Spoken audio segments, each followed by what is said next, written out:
የአዲስ ምዕራፍ ሰዓታችን ላይ ደርሰናል። የዛሬውን ባለ ታሪክ አይተን እንመለስ።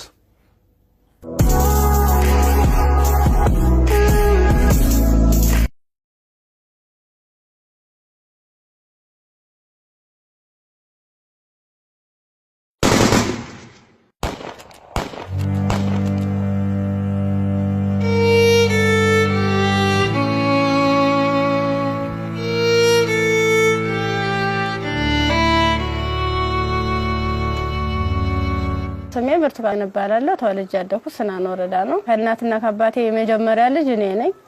እኔን እንደወለዱ ነው አጋጣሚ አባቴም ወደ መንትን ያለ የተሰደደው። እናቴ በህይወት ያረፈችው በወሊድ ምክንያት ነው። ከዛ በኋላ ምንድነው የተደረገው? አያቴ ጋር እንዳድግ ቆየው። ከአያቴ ጋር እየኖርኩ ያለ 8 አመት ሲሞላኝ ትንሽ እሷንም ይቸግራታል። እባካችሁ ልጅትን ለሰው ልስጥ እና ፈልጉልኝ ምናምን ትላቸዋለች እሷ ማለት ነው አያቴ አሉ። በ8 አመት ያስወጥተው ወሰዱኝ። ከዛ እሱ የሁለት ልጆች አባት ነው፣ አንድ ሴትና አንድ ወንድ እና እነሱን እያሳደኩኝ ልብስ የምሳጠብ የልጆችን ማለት ነው ካልሲ ያጥባለሁ፣ ወጥ እንድሰራ ሙያ እንድለማመድ እነሱ እያበረታታችኝ ሴትዮዋ ኢቭን በዓላት ራሱ ሲኖር ማንኛውንም ነገር ሲኖር ለልጆቹ ልብስ ሰርፕራይዝ ይገዛላቸዋል አውደ አመት ምናምን ሲመጣ። እኔ ደግሞ ሴትዮዋ ከምትለብሰው ልብስ ተቀድና ተጣጣፋጥነጥዬ ነበርኩ። እንትን ብላ በመኪና እንኳን አይሰፋም፣ እቤት ነበር በመርፌ ተሰፋው ነበር። እሱን ለብሼ እሄዳለሁ። ጫማም የተወርቁ የወደቀውን ልጆች ተጠቅሞ የጨረሱትን እሱን ሰወትት ምን ስል የባለም እንደዛው እየተማርኩኝ እያለ የሆነ ደረጃ ተሸላሚ ሆንኩኝ። እስከ 8 ደረስኩ። ከ8ኛ ክፍል በኋላ የሆነ ስራ ምቢት ልብስ የሆነ እየጎረመስኩ ስመጣ ስራው እያያዘኝ ትምህርቱም እያያዘኝ እየከበደ ሲመጣ ስራዬን ለዲቱ ሙሉ ሰዓት አንተደላለሁ አልተኛም ነበር፣ 24 ሰዓት ነበር። ከዛ ዩኒቨርሲቲ ኢንተርሶርት ያከፍል ጨረስኩ። 12ም ያው 392 አመጣው። ውጤት ከመጣ በኋላ ወደ ዩኒቨርሲቲ ተመደብኩኝ።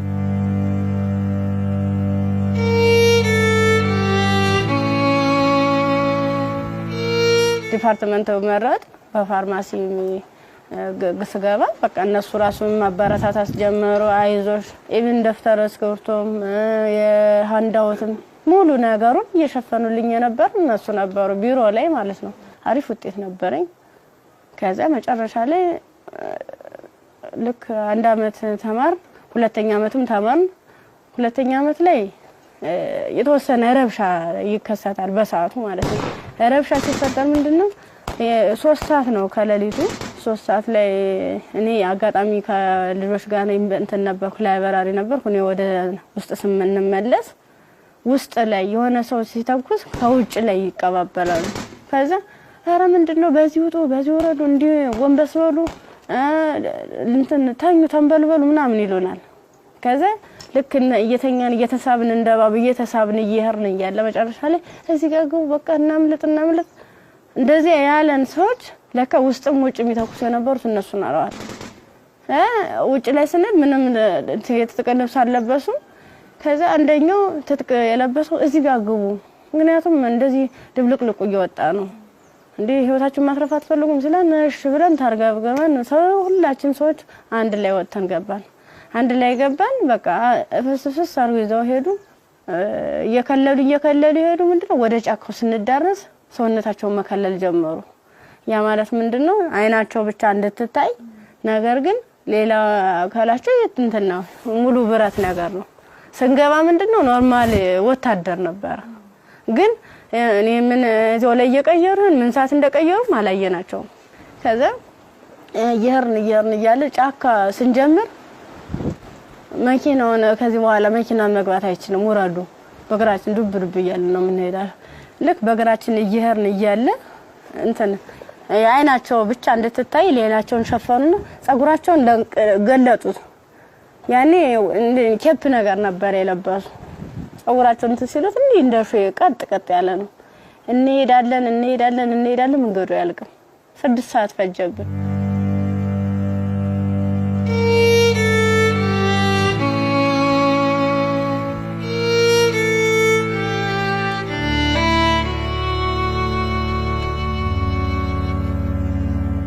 መረስ አይቀርም ስንደርስ ምንም ነገር የለም ቤት የለም ምን የለም በቃ የሆነ ሜዳ ነገር አለ ትክክለኛ እንትን ማለት ነው አረንጓዴ ነገር አለ እዚህ ጋር ስፖርት ስሩ ይሄንን ስልጠና መውሰድ አለባችሁ በዚህ ነው አሁን ያመጣናችሁ ምንድነው እናንተን ፈልገናችሁ ነው በቃ ለትጥቅ ስለፈለግናችሁ ስልጠናዎችን መውሰድ አለባችሁ መማር አለባችሁ ከዛ ሳናቸው ይዋን እያደር ትንፍስ እንዳትሉ እና ዳቦ ሲሰጡ እንደ ዳቦ ነው እንደ ንስ ይያሉ ነው እንደዚህ የሚወረወሩልን ማለት ነው አይጠጉንም ሁሉ ከዛ ይወረወሩልን እያነሳን እንበላለን ያው ሆድ አይደለም ይርበናል ምን ጠጣው ውሃ ስናጣ ደግሞ በለበስነው ልብስ እየዘፈዘፍን ምንጭ ነገር እናገኛለን ወራጅዋ ዝም ብሎ ቆሻሻ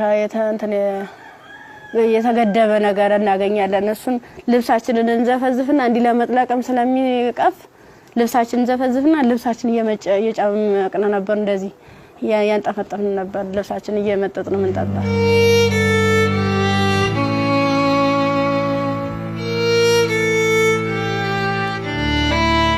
አመት ከ6 ወር ከሞላ በኋላ በቃ ስራችንን እንጀምር ይላል አንደኛው ማለት ነው ስራችንን እንጀምር ፕሮሰሱ አልቋል ያቀርነው ጊዜም እስከዚህ ነበር ምን ፈልገው ነገርም ተሳክቶልናል አሁን ደግሞ እንቅስቃሴ እንጀምር ዳይ ምናምን አሉና መጀመሪያ ላይ ልብስ ነው አውልቆ የታዋን ሙሉ ልብሳችንን አውልቀን ነው እንግዲህ እንደንተን ሶስቶቹ አራቶቹ ተሄዱ በኋላ ነው አምስተኛ ላይ ነበር በአምስተኛው ሰዓት ላይ ምንድነው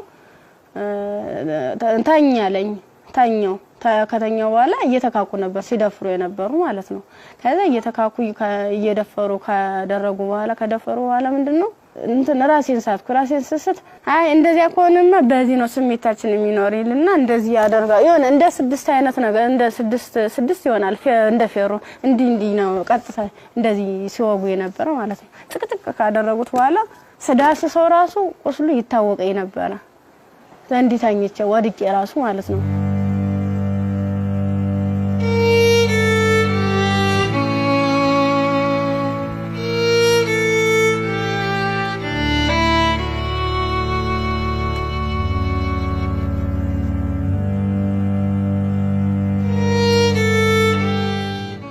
ካንገተ በላይ ደግሞ እንትን በምንድነው ጭንቅላቴ ነው ሁለት ሲመታኝ የኛው ተከፈተ ጭንቅላቴ ማለት ነው እንደዚህ ያድርገዋል ማለት ነው ሌላስ ምን ይሻላል ከዛ የሆነ እንትን የሚልም ነገር አለ ቢላ ማለት ነው በሱ ይፈቀፍቀዋል ጻጉሬን ማለት ነው ሲፈቀፍቅ እየደማ ነበር በዚህ ሚተለትላሉ እንደምላጭ አይነት ነገር ይዘዋል የሁሉ ትልትል ነው ይሄን ማህፀኔ ከተጨቀጨቀ በኋላ ምንም አላስተውስ ሜትታል ምንሆን ግን ምንድነው በስድስተኛ ቀና በየንተሰል ምንም ነገር የለም ከጎንም ረሳለ ከጎንም ልጅ ተርትላለች በቃ ከሷ የተሻልኩ ስለሆነ የለበስኩትን አረቄን ልብስ ሙሉ ጫርጋው ልቄ እንትን አሰርኩት ተንትኑ ጋር አጣብቂ አስረ እየጎተትኩ ያ ማለት ምንድነው እኔ ሙሉ አካል ስላለኝ ነው ያንስ አድርጌ ነበር እየጎተትኩ ይተላቀስ ርያል በቃ አርቃንሽን ሆነሽ በጣም የሚያሳዝነው ቁምጣ ነበረች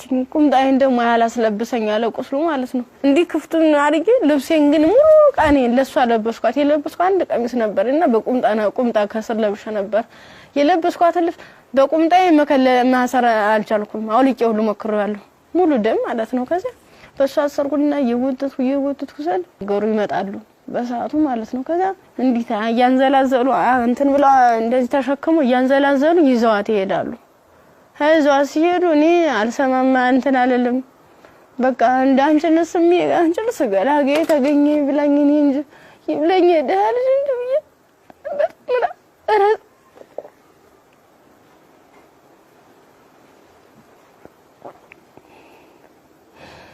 ይብለኝ እኔ እንጂ ብዬ ያርኩኝ ከዛ ያርኩኝ አላቀርኩኝ ሀገሩን እየጠየ እንዳልጠየቅ ምኑን ልጠይቃቸው በቃ ውስጥ የተጨነቀው ሁሉ መጨረሻ ላይ ጫካውን ስጨርስ ከተማ አገኘሁ ከዛ አባቴ እኔ ምን ዩኒቨርሲቲ ተማሪ ነበርኩኝና ልብሴን አጋጣሚ ልብስ ለብሼ ሌባ ወስዶብኝ ነው እስኪ እባክህ ገዛልኝ አልኩት ስገዝለው 50 ብር ሚላ ሰናገኝ ከሱ ላይ 50 ብር ከፍሎ ልክ አንድ ጥቁር በጥቁር አይነት ነገር ነው እሷን አለበሰኝና በቃ ልጅሽ ሊሊ ብሎ ዩኒቨርሲቲ ሲሄድ ቀጥታ ዳይሬክተሩ ቢሮ ነው የገባሁት። ከዛ ቀጥታ ዳይሬክተሩ ቢሮ ስገባ ምንድነው ሙሉ ነገሩን ካየ በኋላ ህክምና ውስጥ እንደገባ ማህፀኔ እንዲታሸግ ከአንገት በላይ ያለው እንዲታሸግ ተደረገልኝ። አሳሸገኝ እያለ በቃ ሰለቹኝ ማለት ቁስሉም ሊድን አልቻለም። እነሱም ካቅማቸው በላይ ሆነ። እኔ አማራጭ ምንድነው ዩኒቨርሲቲው ትምህርት ቤቱ ፊት ለፊት መለመን ጀመርኩኝ።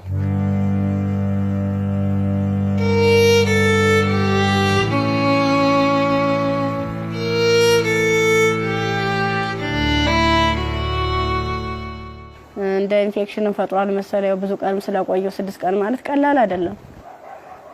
ያን እየቆራረጡ ያወጡ ያስተካከሉ ያጣሙ ሲሉ መጨረሻ የልብም ከዝ እንዳለብኝ የታወቀም እዚያ ነው። ልክ በራሳቸው መኪና ነው ወስደውኝ አምጥተው እዚህ ጣሉኝ አዲስ አበባ ማለት ነው። ከዛ አዲስ አበባ ሲጥሉኝ ምንድነው ወዴት ልሂድ በቃ ህይወት መስቀልቅል እንዳለብኝ እብድ ሆንኩኝ አበርኩኝ። ከጊዮርጊስ ወደ ማርያም ሄድኩኝ። የማርያም ቀን ነው ልሂድ እስኪ ምናምን ብዬ ሰው በሚሄድበት እየተከተልኩ እዛ ስል ቅድስት ማርያም ይላል እዚያ ቁጭ ብዬ እየለመንኩኝ ታገኘኛለችና ብር ተሰጠኛለች 50 ብር ተሰጠች። በኋላ ምን ፈልገሽ ነው ምናምን አይዞሽ ምናምን አለችኝ። እኔ ኮሌጅ ተማሪ ነኝ እና በዚህ ረብሻ ምክንያት ነው እንደዚህ ተፈጠረው። እንዴት ላድርግ እንዴት ልሂድ ብለሽ አልኳት። የት ልሂድ ብለሽ ስላት አይ እንደዚህማ ከሆነ ክሊኒክ እንትን ጤና ጣቢያ እንውሰድሽ ብሎ ጤና ጣቢያ ሲሄድ የምጥ መርፌ ሰጡ እስቲሽ አደረጉ። ከተወለደ በኋላ በጣም ራበኝ። በቃ ምኑን ላጥበው ማጣው ሳጣ ሲርበኝ ማዘር ተሬዛ ጋር መጣሁኝ። ምን ላድርግ አልኳት። በቃ ጨለመብኝ እባክሽ አስገብኝ ስላት ከጎንሽ አለን ብላ መድኃኒቶቹንም ያንዳንዱ የህክምና ክትትሎችን እያደረጉልኝ ውስጥ ላይ ከነሱ አቅም በላይ የሆነውን ሪፈራል ተጻፈልኝ። በረንዳ ላይ የነበርኩት ወደ ቤት እየተቀየረ ሰው ቤት ማደር ጀመርኩ። እያልኩኝ በእነሱ ጥረት በእነሱ ጥንካሬ በማዘር ተሬዛ ማለት ነው ለልጁም ሆነ ለኔ ህክምና ወጪዎችን ያንዳንዷን እየሸፈነች እሷ እንደ እናት ሆና እየመከረችኝ ያጽናናችኝ እንባዬን እያበሰችኝ ነበር። አንድ እሷ ናት።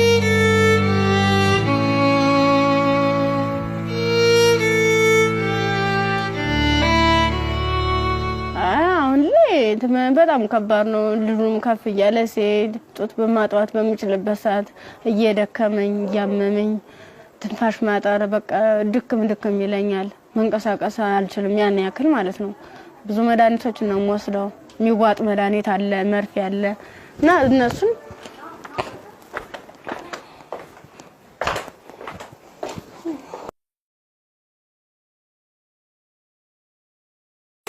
እነዚህ ነው መድኃኒት እየወሰድኩ ያለ በቃ እነዚህ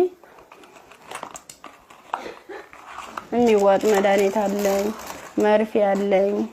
ይሄን ነገር ነው እየወሰድኩ ያለው እና ይሄን መድኃኒት ወስድ ደግሞ ለኔ የሆነ ማለት ምግብ ያስፈልገኛል። ምበላው መጠጣው የለም መታየት ነው። ደረቅ ኮቾሮ ነው። አሁን ቅድም እንደውም ሳዘጋጅ ነበር ኮቾሮ እዚህ አለ ዘፍዝፌ ነው የነው ያለው። አሁን የራስ በራስ ብሏል። የዘፍዝፌው ስለቆየው ቅድም ነው እናንተ ቀረጻ ያዘጋጃችሁ ያለ የዘፈዘፍ ማለት ነው። የዘፍዝፍ ካለ በኋላ ለልጅ ምንድነው ፍትፍት አድርጌ እኔ የምበላታለሁ እሱም የሚበላት ይችል ነው እና ሙዝ ምናምን እገዛለታለሁ። ብስኩት መጠለያ ያስፈልገኛል። አሁን ያለበት ቤት ስፖንሰር አንድ ወር ከፍሎልኝ ነው ሄደ። ሌላውን ግን እየለመንኩ ነው ውጭ ላይ ማለት ነው። የሆነ ነገር የልጅውን ወደ 3 ወር አለፈው ሰው እንድንቆጣጣው ማለት ነው። መታጠቢያ ሰዓት አይደለም ብቻ ቃላት የለኝም። በቃ የድረሱልኝ ምን አንድም በቃ ወደ ፊትስ ምን አይነት ህይወት ነው የሚኖረው? ምንድነው ማደርገው? ለምን ነገር በጣም ይራበኝ ነው። በቃ ራበኝ አልቻልኩም።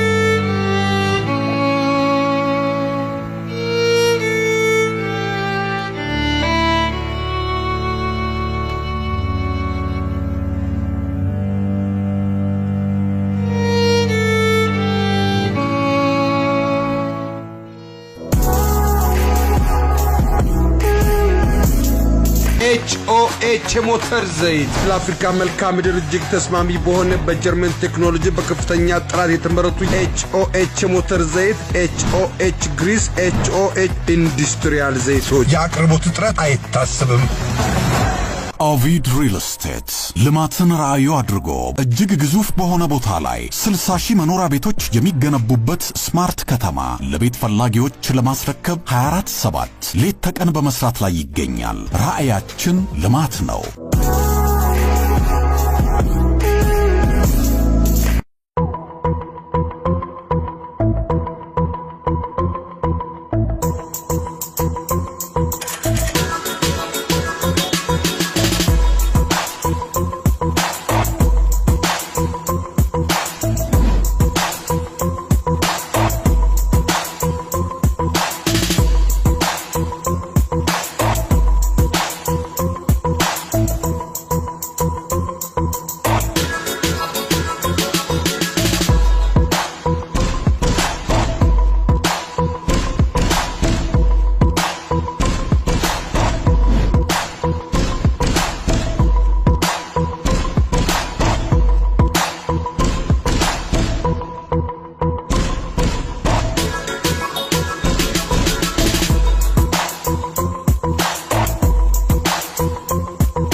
ኤዲሰን የኤሌክትሪክ ዕቃዎች ኤዲሰን አምፖሎች ማከፋፈያዎች ብሬከሮች ሽቦዎች ኤዲሰን ስታቢላይዘሮችን ከተለያዩ የኤሌክትሪክ መደብሮች ያገኙዋቸዋል ኤዲሰን ታላቅ ስም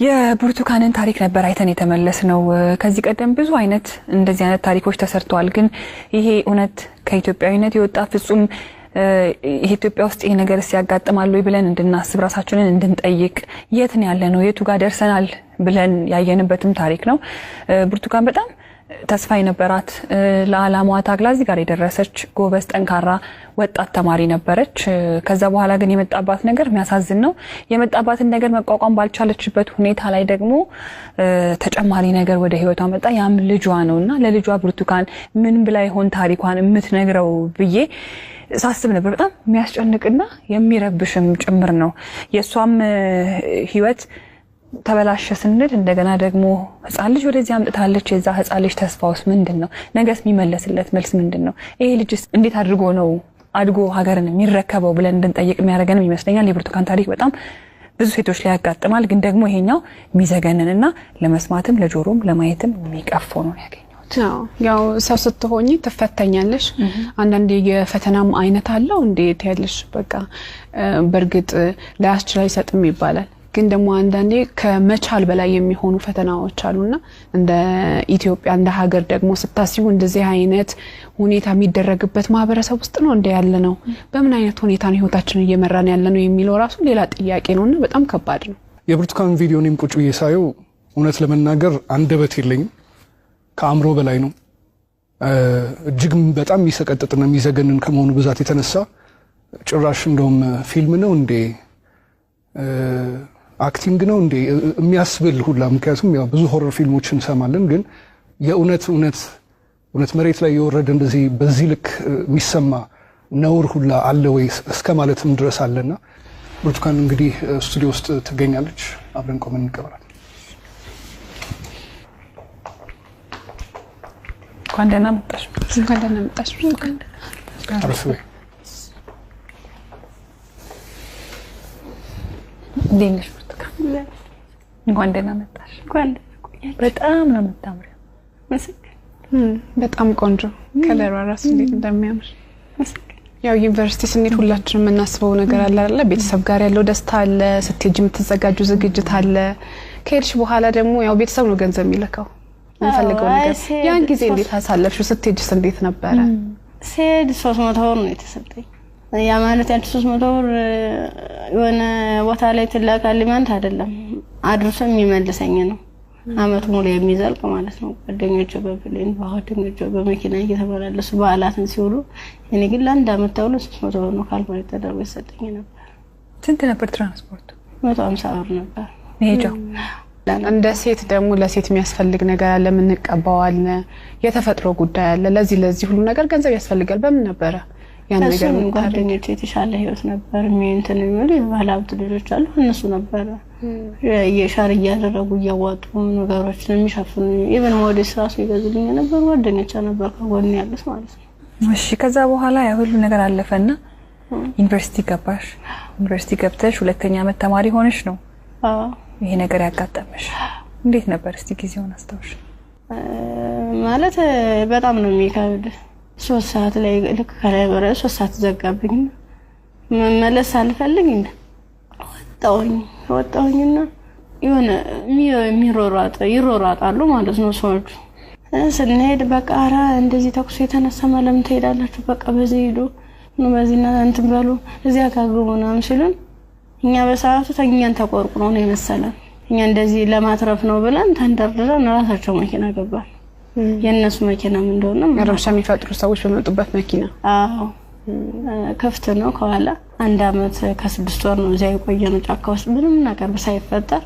አመት ከ6 ወር ምን ነበር የሚሏችሁ ትጥቅ ነው ልንቀየራችሁ ተጣጣቃላችሁ አለበለዚያ ያሰብነው አለ እሱ እንሰራለን አብረን ምን ይሆናል ይያሉ የት ነበርስ የምታድሩት እዚህ ወጭ ላይ ብዙ ጊዜ ዛፍ ነበር እንዲታከልል እንትን መለይ ነበር እዛ በመጥቶኑበት ጊዜ በተለይ ለሴቶች አስቸጋሪ ሁኔታ የንጽህና መጠበቂያ ማግኘት ነው ያንንስ እንዴት ነበር የምታሳልፉት የምን ንጽህና መጠበቂያ ነው በቃ ዝም ብለን ሰናክ ነበር ምንለው ከ1 አመት ከ6 ወር በኋላ ምንድነው የተፈጠረው መጨረሻችን ላይ ሰልፍ አሰለፉን እርቃናችንን አውልቀው ልብሳችንን ካወለቁ በኋላ ሰልፍ አስያዙ እኔ አጋጣሚ ከአምስተኛ አካባቢ ላይ ነበርኩኝ ግንኙነት ከተደረገ በኋላ እንዴ ሲጨቀጭቁ ራሱ በፌሮ ሲወጉ አላስታውስም ደንዝዟል ሰውነት ምን ያህል ሰው እንደተደረገ አላውቅም በስድስተኛ ቀን ስነቃ እንደ ማባላ ነው የሚፈሰው እሷ ደግሞ አንድ አካል ስለጎደላት ምንድነው አማራጭ የለበስኩትን ልብስ አውልቄ ለሷ ነገሮቿን አስሬ ነው ቅፋን እየወተቱ ጀመረ ጀመሩ እንዳላዝላት አልችላትም ከዛ አብረን ነው ቆመን ሄደው አንጀን ቆጥቼሻለ ድምጽ ጥለኝ እንዲሆነ ነው ሁለት አካል ስንኩል ማን ይቀበለናል አልኳት እንግዲያቱ ማንንም ቢሆን እንደዚህ ደም እየፈሰሰ እንደዚህ ምድሩ ሁሉ ጨልሞብኝ ነገ ወደ የተሻለ ህይወት አገኛለሁ ብዬ ነገ ወደ ጥሩ ቦታ ደርሳለሁ ብዬ አሰብኩት ይልል በቃ በጨረሻው እንደዚህ ሲያመር እንደዚህ ሲው በጣም ካፋኝ በቃ ለወሊውም ነገ ወደ ስደት ነው የምሆነው ምንድነው ማድረግስ የምችለው ምን አይነት መልኩ ነው ህይወቴንስ መጠገን የምችለው አይዞሽ ምለኝስ ማንኛው ሰው ነው በቃ አለው እንደዚህ መጨረሻ ላይ ምንድነው ጎዳና ተዳዳሪን ይሆንኩት ጎዳና ነው ወርቄ በቃ እኔ እንጂ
አንዳንድ ታሪኮች ለመስማትም በጣም እጅግ በጣም ይከብዳሉ እኛ ጋር ይሆናሉ ይፈጠራሉ ብለን እንጠብቃቸው አይደሉም።